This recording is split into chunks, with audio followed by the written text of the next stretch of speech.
Good evening, this is Marco Mongan coming out of TV station or radio station, and today I have some of the top stories for you coming out of Thailand. And getting into our first story for today, we have Joe Ferrari objects to presence of human rights observers at torture murder trial. Former police chief Titisan Utanapon is calling for human rights observers to be blocked from attending his trial for torture and murder. Titisan, who has been nicknamed Joe Ferrari because of his lavish lifestyle he lived and the luxury cars he accumulated while on a policeman's salary, has asked the criminal court to stop the rights observers from attending his trial. Tizan and several other officers are on trial accused of killing a drug suspect during questioning by suffocating him with plastic bags. The incident took place in the northern province of Nakhon Sawan last April and came to light when CCTV footage was leaked, causing a storm of protests among the general public.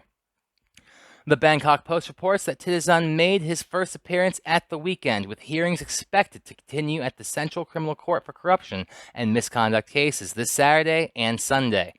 Tizan and his lawyer have demanded to know why human rights observers, which they call, quote, unrelated individuals, end quote, should be admitted by the court. The lawyer for the former chief of Nakhon Sawan police has also attempted to tone down the seriousness of the accusations faced by his client, describing the alleged death by torture of Jirapong Tapat as general physical assault. According to the director of the Cross Cultural Foundation, the lawyer has also suggested that the case could tarnish the reputation of the Royal Thai Police. The Bangkok Post reports that the foundation has made 4 requests to observe the hearings and each one has been declined. The foundation submitted another written request on Saturday. The Cross Cultural Foundation was founded in 2002 and works to protect, promote, and monitor human rights in Thailand. And taking a step into funnier or darker news, depending how you look at it, hospital in Bangkok interrupts funeral, says they accidentally gave the wrong corpse. Staff from a hospital in Bangkok interrupted a funeral right before the cremation ceremony to tell the family that they had accidentally given them the wrong corpse.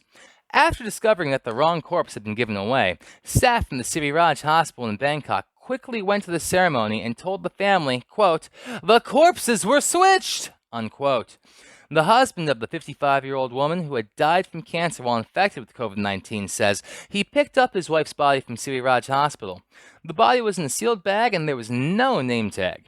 He says he asked officers to make sure his wife's body was in the bag, and they confirmed. For Buddhist funeral ceremonies, monks typically chant for 3 to 7 days, but since the pandemic, many have shortened the ceremonies to only 1 day for the cremation ceremony.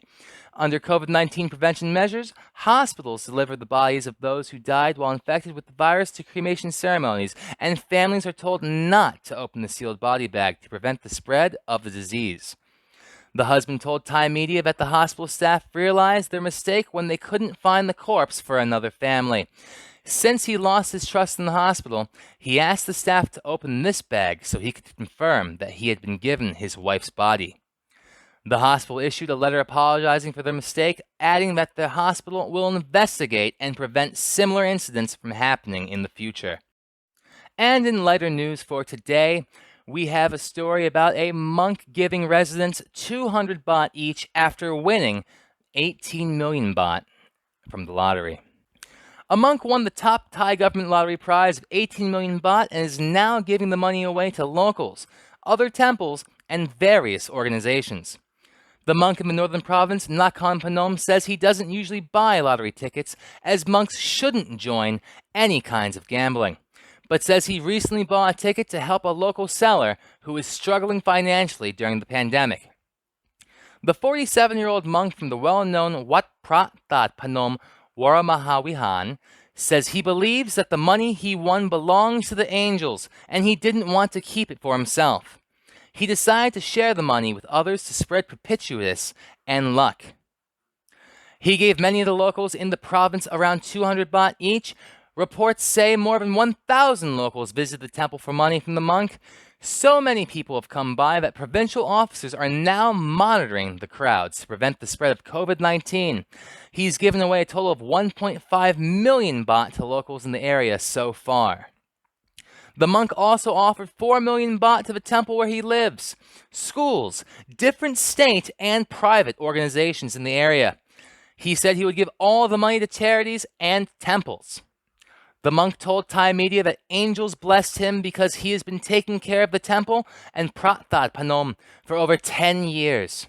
He said he bought 3 lottery tickets with the numbers 061905 3 days before the bi-monthly lottery draw. The seller asked him to help buy lottery tickets, and the monk says he saw it was another way to help people and make merit. Following the monk's lottery win, some have questioned the ethics and rules of Buddhist monkhood. Thai media reported an interview with the monk saying that it was wrong and inappropriate for monks to buy lottery tickets. However, news about monks winning lotteries is still reported in Thai media from time to time. In fact, in November of 2020, a Thai monk won 18 million baht in the lottery, but ended up leaving the temple and going into hiding because so many people came by asking for money from the monk after hearing that he'd been donating his winnings.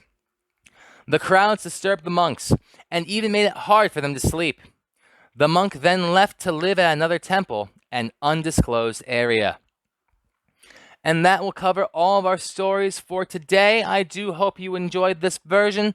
Today I released the slower version and this version together. If you enjoyed this version, please do tell me. If not, well, you can tell me too. It's up to you. This has been Marco Mangana of Thailand reporting for radio station or TV station. I'm still here. I'm still hireable. Go ahead and give me a call. See you around.